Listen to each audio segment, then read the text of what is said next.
ನಮಸ್ಕಾರ. Karnataka big boss ಮನೆಯಲ್ಲಿ ಏನಾಗ್ತಿದೆ ಗುರು?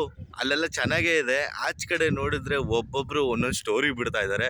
ಇವಾಗ ಬೆಳಗ್ಗೆ ನೋಡಿದ್ರೆ ಒಂದು ಪೋಸ್ಟರ್ ನೋಡಿದ್ರೆ ಅದರಲ್ಲಿ ಕಾರ್ತಿಕ್ ವಿನ್ನರು, ಸಂಗೀತ ರನ್ನರ್ ಅಪ್ಪು, ಮೂರನೇದು ಬಂದ್ಬಿಟ್ಟು ವಿನಯ್ ಗೌಡ, ನಾಲ್ಕನೇದು ಬಂದ್ಬಿಟ್ಟು ಡ್ರೋನ್ ಪ್ರತಾಪ್ ಅಂತ ಒಂದು ಪೋಸ್ಟರ್ ಮಾಡಿದ್ರು.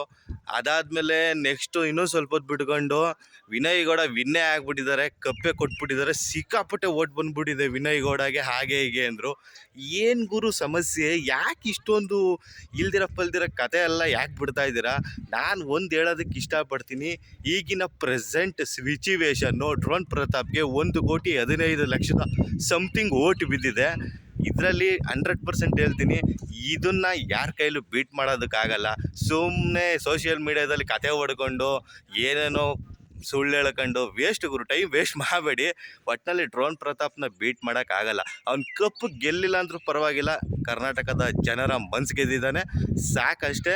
ಮತ್ತು ಇನ್ನೊಂದು ವಿಷಯ ಏನಪ್ಪ ಅಂದರೆ, ಸೋಷಿಯಲ್ ಮೀಡಿಯಾ ಹೆಂಗಾಗ್ಬಿಟ್ಟಿದೆ ಅಂದರೆ ಎಲ್ಲರೂ ದುಡ್ಡು ಕೊಟ್ಬಿಟ್ಟು ಪೇಯ್ಡ್ ಪ್ರಮೋಷನ್ ಮಾಡ್ಸೋಕ್ಕೆ ಶುರು ಮಾಡಿಬಿಟ್ಟಿದ್ದಾರೆ. ಅದರಲ್ಲಿ ಬಂದ್ಬಿಟ್ಟು ಇವತ್ತು ಬೆಳಿಗ್ಗೆ ಒಂದು ವಿಡಿಯೋ ನೋಡಿದೆ, ಮೈಕಲ್ಲು ಮತ್ತು ಸ್ನೇಹಿತು ವಿನಯ್ ಗೌಡಗೆ ವೋಟ್ ಮಾಡಿ ಅಂತ ಹೇಳ್ತಾ ಇರೋದು. ಮತ್ತು ನಮ್ರತಾ ಅಷ್ಟೇ, ಇವ್ರದ್ದೆಲ್ಲ ಬಾಳೆಲ್ಲ ಅಷ್ಟೇ. ಅವನಿಗೆ ವೋಟ್ ಮಾಡ್ಸೋಕ್ಕೆ ಇವ್ರು ಆಚೆ ಹೋಗಿದ್ದಾರೆ ಅಷ್ಟೇ. ಇವ್ರಿಗಂತೂ ಗೆಲ್ಲೋ ತಾಕತ್ತಿಲ್ಲ. ಮತ್ತು ಸ್ನೇಹಿತರೆ, ಈ ಒಂದು ಗಲಿಬಿಲಿ ಮತ್ತು ಈ ಒಂದು ಕಥೆಗಳು, ಕಾದಂಬರಿಗಳು, ಸುಳ್ಳು ಹೇಳ್ಕೊಳ್ಳೋದು ಮತ್ತು ಸೋಷಿಯಲ್ ಮೀಡ್ಯಾದಲ್ಲಿ ಸಿಕ್ಕಾಪಟ್ಟೆ ವೈರಲ್ ಆಗ್ತಿದೆ. ಮತ್ತು ಇದ್ರ ಬಗ್ಗೆ ನಿಮ್ಮ ಅಭಿಪ್ರಾಯ ಏನಾದರೂ ಇದ್ದರೆ ಕಾಮೆಂಟ್ ಬಾಕ್ಸಲ್ಲಿ ತಿಳಿಸಿ.